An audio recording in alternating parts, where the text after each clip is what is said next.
Welcome to our Daikanal. On this occasion, we will discuss a story about a whisper from the back room. It rained heavily that night, the wind rustling through the cracks in the windows. Dira, a 16-year-old girl, was studying alone in the living room.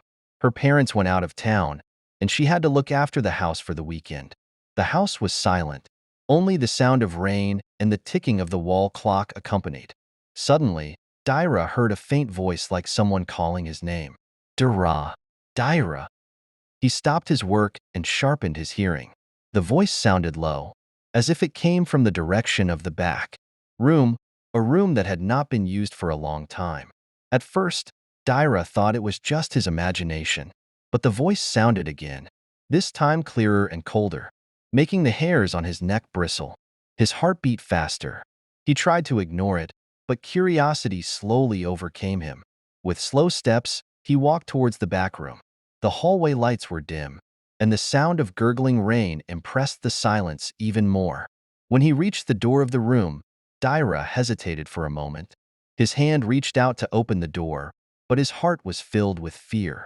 "Who's inside?" asked Dira in a trembling voice. There was no answer, only silence. He mustered up the courage and opened the door slowly. The room was dark and dusty, but it was empty. There was nothing there. However, suddenly the lights in the living room went out.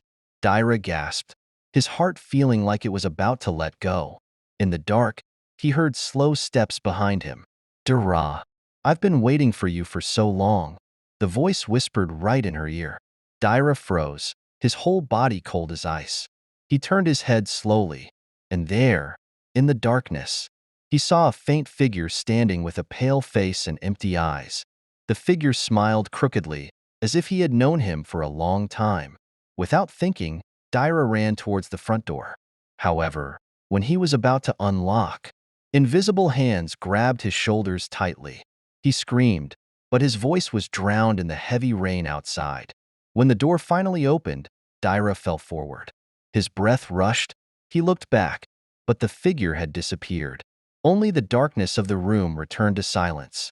Dira shivered and closed the door loudly, hoping all was just a nightmare. But as he stood outside, a faint whisper sounded again from inside the house.